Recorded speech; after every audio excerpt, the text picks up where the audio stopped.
ایک واقعہ میں ذکر کرتا ہوں کہ اللہ کے نبی جناب محمد عربی صلی اللہ علیہ وسلم عہد و پیمان کا کتنا خیال رکھتے تھے۔ اپنے وعدے تو اپنے وعدے، بلکہ اپنے صحابہ کے کیے ہوئے وعدے، اور وہ بھی اپنے مسلمان سے کیے ہوئے وعدے تو دور کی بات، اگر غیروں کے ساتھ بھی وعدہ کیا جاتا تھا تو اس وعدے کی پاسداری رکھتے تھے اللہ کے رسول۔ آپ کو یاد ہوگا، آپ نے بارہا سنا ہوگا کہ حضرت حذیفہ بن یمان رضی اللہ تعالی عنہ بیان کرتے ہیں کہ جب میں مکہ المکرمہ سے مدینے کی طرف نکلا، غزوہ بدر کا موقع تھا، میرے چچا مجھے دیکھ لیے نکلتے ہوئے، انہوں نے سمجھ لیا کہ یہ اسلام قبول کر چکا ہے، یہ نبی کریم صلی اللہ علیہ وسلم کے پاس جا رہے ہیں، اور یہ نبی کریم صلی اللہ علیہ وسلم کے پاس جا کر یہ ہمارے خلاف جنگ کریں گے، نبی کریم صلی اللہ علیہ وسلم کے ساتھ جنگ لڑیں گے، ہم سے جنگ و جدال کریں گے۔ حضرت حذیفہ بن یمان رضی اللہ تعالیٰ عنہ بیان کرتے ہیں کہ انہوں نے مجھے پکڑ لیا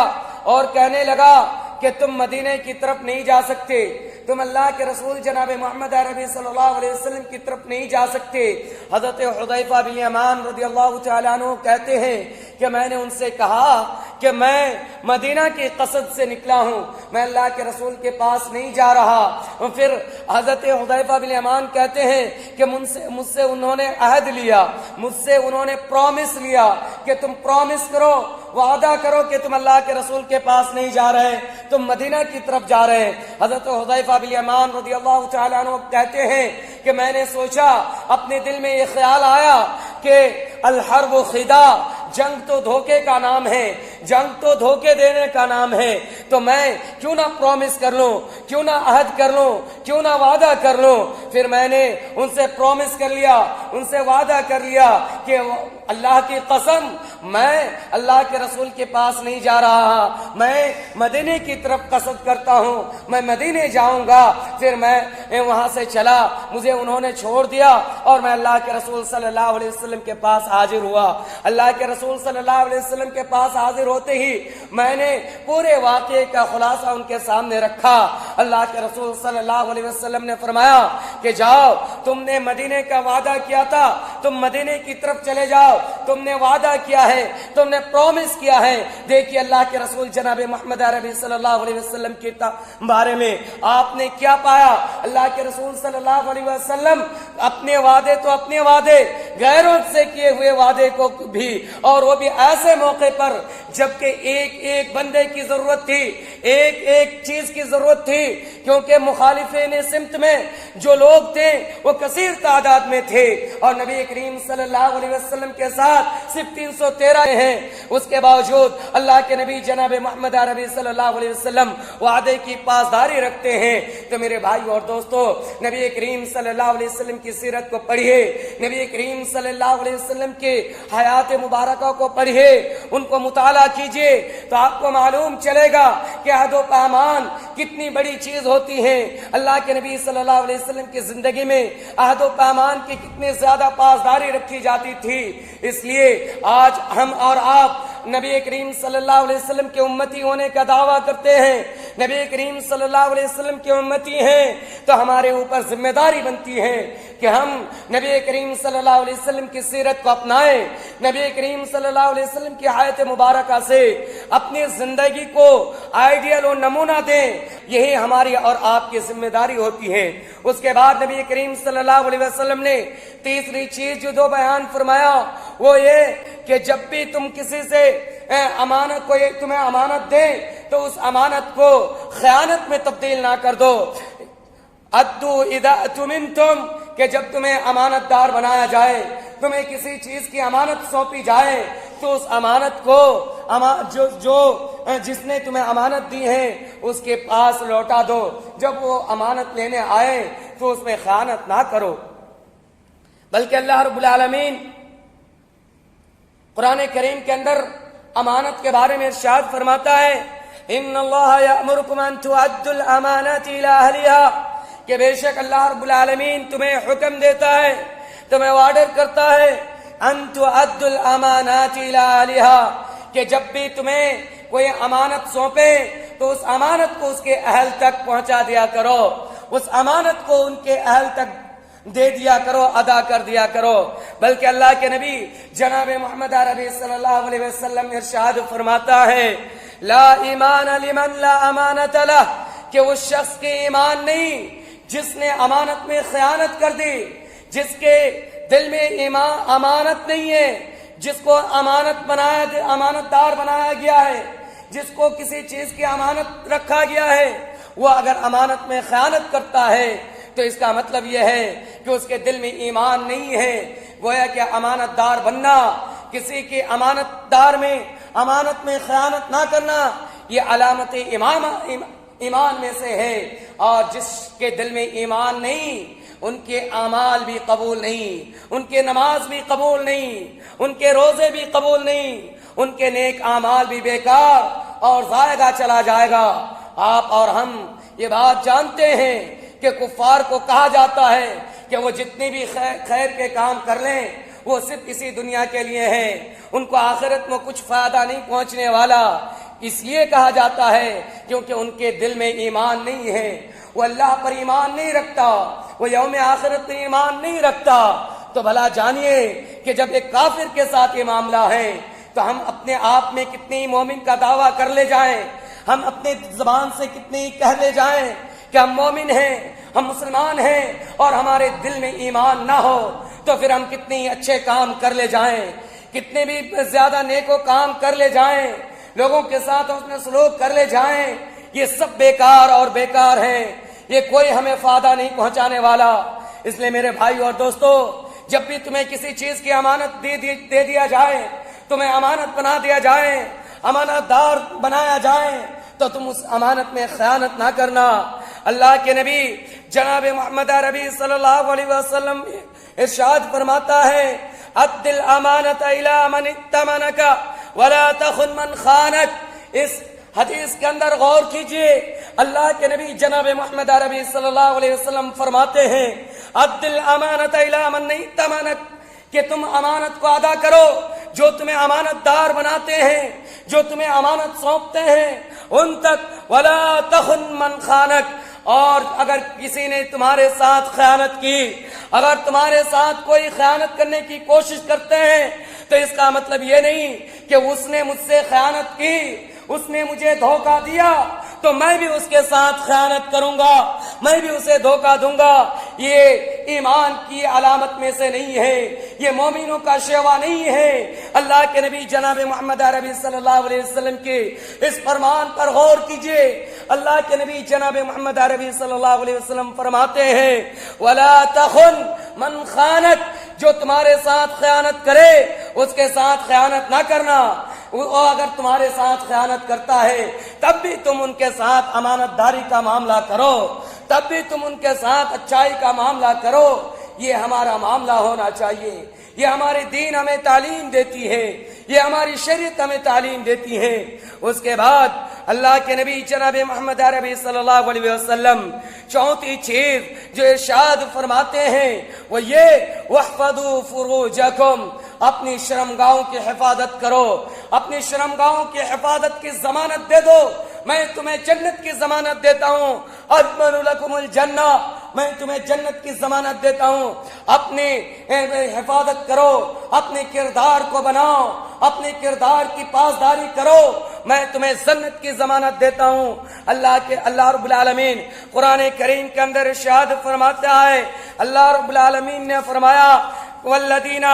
والذین هم لفروجهم حافظون الا على ازواجهم او ما ملكت ايمانكم۔ اللہ رب العالمین نے ارشاد فرمایا، مومنوں کی پہچان بتلاتے ہوئے، مومنوں کی تعریف بتلاتے ہوئے، مومنوں کی تعریف کرتے ہوئے اللہ رب العالمین فرماتا ہے جو لوگ اپنے شرمگاہوں کی حفاظت کرتے ہیں، وہ اپنی شرمگاہوں کی پاسداری رکھتے ہیں، وہ اپنے کردار کو اچھا بناتے ہیں، وہ اپنے کردار کی حفاظت کرتے ہیں، اپنے کردار کو ضائع نہیں ہونے دیتے، اپنے کردار کو برباد نہیں کرتے، اپنے شرمگاہوں کی بالکل حفاظت کرتے ہیں، اور اپنے حافظوا الا علی ازواجہم، اپنی بیویوں کے علاوہ کسی کے یہاں اپنے شرمگاہوں کی اریانی نہیں کرتے، آج ہم اور آپ یہ سوچتے ہیں کہ ہماری شرمگاہ، ہماری کردار بالکل محفوظ ہے. نہیں میرے بھائی اور دوستو، آج اپنے کردار کو برباد کر لیا ہے. میرے بھائیو، اپنے آپ کو سنبھالنے کی کوشش کیجئے، وقت ابھی بھی ہے. اب اگر آج بھی آپ نے کوشش کر لی تو انشاءاللہ اپنے آپ کو سنبھال لے جائیں گے. اور پھر جو اللہ کے نبی جناب محمد عربی صلی اللہ علیہ وسلم کا وعدہ ہے، اللہ کے نبی جناب محمد عربی صلی اللہ علیہ وسلم نے جس چیز کی ضمانت دینے کی وعدہ فرمایا ہے، اس چیز کے اپنے آپ کو مستحق قرار سکتے ہیں. شرط یہ ہے کہ اپنے آپ کو سنبھالنے کی ضرورت ہے. اس کے بعد اللہ کے نبی جناب محمد عربی صلی اللہ علیہ وسلم 5ویں چیزوں کی ارشاد فرماتے ہیں. اللہ کے نبی جناب محمد عربی صلی اللہ علیہ وسلم نے فرمایا وَغُضُّوا أَبْصَارَكُمْ، اپنی نگاہوں کی حفاظت کرو، اپنی نگاہوں کو نیچے رکھو. یہ نگاہوں کے نیچے رکھنا، یہ جو 5ویں چیز اللہ کے نبی جناب محمد عربی صلی اللہ علیہ وسلم ارشاد فرمائے ہیں، یہ 5ویں چیز ہماری کردار کو، ہمارے شرمگاہوں کی حفاظت کے ذریعے بنتے ہیں، یہ ہمارے کردار کی حفاظت کے ذریعے بنتے ہیں. اگر ہم نے ان چیزوں کو اپنی زندگی میں ڈھال لیا، ہم نے اپنی نگاہوں کو نیچے رکھنے شروع کر دیے، ہم نے اپنی نگاہوں کو جھکا لیے، تو انشاءاللہ ہم اپنے کردار کی حفاظت کر سکتے ہیں، ہم اپنے شرمگاہوں کی حفاظت کر سکتے ہیں. وَغُضُّوا أَبْصَارَكُمْ، اپنے نگاہوں کو برائیوں سے بچا کے رکھیں، اپنی نگاہوں کی حفاظت کریں، جھکا کے رکھیں. جب سڑکوں میں چلیں، جب مارکیٹوں میں چلیں، جب دکانوں کی قصد کریں تو اپنی نگاہوں کو نیچے رکھا کریں. آج ہم نے مارکیٹوں میں بھی چلتے ہیں تو نگاہیں بالکل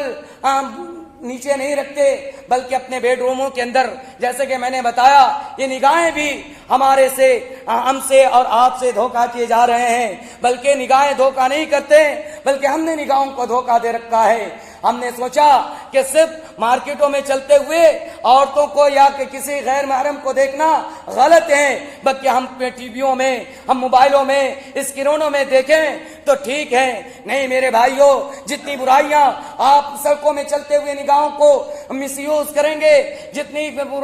برائیاں ہیں اس میں، اتنی برائیاں آپ اسکرین میں اگر اپنی نگاہوں کی مس یوز کرتے ہیں تو اتنی برائیاں اس میں بھی ہیں. اللہ رب العالمین اور اللہ کے نبی جناب محمد عربی صلی اللہ علیہ وسلم اس نگاہوں کے بارے میں ارشاد فرماتے ہیں. اللہ رب العالمین نے قرآن کریم کے اندر ارشاد فرمایا کہ کل قیامت کے روز انسان کے سارے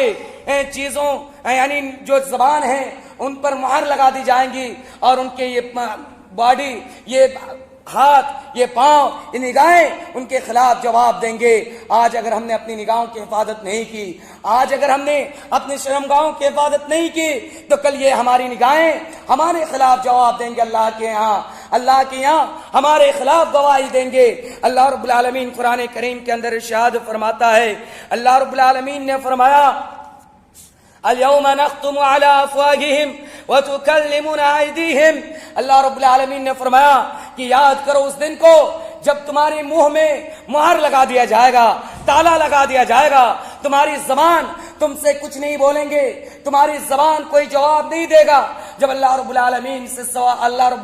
سوال کریں گے تو تمہارے ہاتھ بولیں گے کہ انہوں نے مجھے کہاں کہاں مس یوز کیا ہے. تمہاری نگاہیں بولیں گی کہ انہوں نے مجھے کہاں کہاں مس یوز کیا ہے. تمہارے پاؤں بولیں گے کہ یہ انہوں نے مجھے کہاں کہاں کس کس غلط جگہ کی طرف جانے پر مجبور کیا ہے. یہ ہاتھ بولیں گے کہ کس کس لوگوں پر غلط ہاتھ اٹھانے پر مجبور کیا ہے. یہ تمہاری باڈی، یہ تمہارے جسم کے اعضاء تمہارے خلاف گواہی دیں گے. اس لیے میرے بھائی اور دوستو، ان جسم کے باڈی کو، ان اعضاء جسم کو اپنے صحیح استعمال کرنے کی کوشش کیجئے، اپنے صحیح کام میں لینے کی کوشش کیجئے، غلط اور مس یوز کرنے سے بچیے. اللہ رب العالمین کے اس عہد کو یاد رکھیے تو انشاءاللہ ہم نے جو نبی کریم صلی اللہ علیہ وسلم کے وعدے کو سنا، یہ وعدے انشاءاللہ مکمل ہوگا، انشاءاللہ پورا ہوگا اور ہم اس کے مستحق قرار پائیں گے. اس کے بعد اللہ کے نبی جناب محمد عربی صلی اللہ علیہ وسلم نے چھٹی چیز جو ذکر فرمایا ہے وہ یہ وَكُفُّوا أَيْدِيَكُمْ، اپنے ہاتھوں کو مس یوز کرنے سے روکو. اپنے ہاتھوں کو بھیجا کسی پر یوز نہ کرو، اپنے ہاتھوں کو روکے رکھو. مطلب یہ ہے کہ کہ کسی پر ظلم نہ کرو، کسی پر ظلم کے پار نہ توڑو۔ آج ہم اور آپ دنیا کے اندر مسلمان ہونے کی تعریف سنتے ہیں، مسلمانوں کو تعریف سنتے ہیں، لوگ اپنے اپنے مطابق مسلمانوں کی تعریف کرتے ہیں کہ فلاں شخص مسلمان ہیں، فلاں شخص مومن ہیں۔ آئیے نبی کریم صلی اللہ علیہ وسلم اپنی زبانی مسلمانوں کی تعریف کرتے ہوئے ارشاد فرماتے ہیں من سلم المسلمون من لسانہ ویدہ، مسلمان وہ ہے جس کے ہاتھ سے، جس کے زبان سے دوسرے مسلمان محفوظ رہے، دوسرے مسلمان حفاظت میں رہے، دوسرے مسلمان اپنی حفاظت فیل کریں، یہ مسلمانوں کی پہچان ہے۔ ہم نے اپنے مسلک، اپنے مذہب کے مطابق، اپنے